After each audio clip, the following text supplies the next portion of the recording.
আজকে বলবো যারা ইউটিউবে নতুন কাজ করছো তারা শর্ট ভিডিও আপলোড করবে না লং ভিডিও।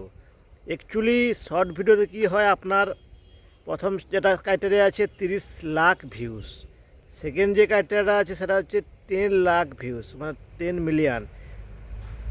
তাই আপনাকে শর্ট লং দুটো ভিডিওই কিন্তু আপলোড করতে হবে, কারণ লং ভিডিও আপলোড করলে কিন্তু আপনার ওয়াচ টাইম মানে হাওয়ার্সটা বাড়বে। আর শর্ট ভিডিও আপনাকে করলে শর্ট ভিডিওই কন্টিনিউ করতে হবে, কারণ শর্ট ভিডিওতে ভিউজ কাউন্টিং হয়, কারণ ওটাতে আপনার আওয়ার্স কাউন্টিং হয় না।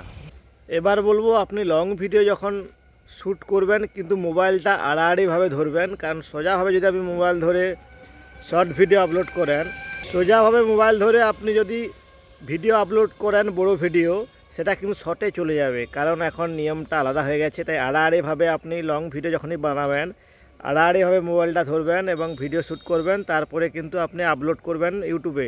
তাহলে কিন্তু ওটা লং ভিডিওতে যাবে, ওর আওয়ার্সটা কাউন্টিং হবে। নাহলে কিন্তু শর্ট ভিডিওতে চলে গেলে আওয়ার্সটা কাউন্টিং হবে, তখন ভিউজ কাউন্টিং হবে। এখন কিন্তু ইউটিউবে 500 সাবস্ক্রাইবার হলেই আপনি কিন্তু পয়সা কামাতে পারবেন, কিন্তু আপনাকে 3000 আওয়ার্স ওয়াচ টাইম এটা কিন্তু পূর্ণ করতে হবে, না হলে কিন্তু আপনি মনিটাইজেশনটা পাবেন না। তাই ধ্যান রাখবেন, লং ভিডিও কিন্তু খুব গুরুত্বপূর্ণ। শর্ট ভিডিও আপনি আপলোড করবেন, সঙ্গে সঙ্গে লং ভিডিও আপনাকে আপলোড করতে হবে, নাহলে কিন্তু আপনি মনিটাইজেশন লেটে পাবেন, খুব মেহনত করতে হবে আপনাকে। তাই লং ভিডিও এবং শর্ট ভিডিও দুটোই আপলোড করবেন, এতে কিন্তু আপনার চ্যানেলের পক্ষে খুব ভালো।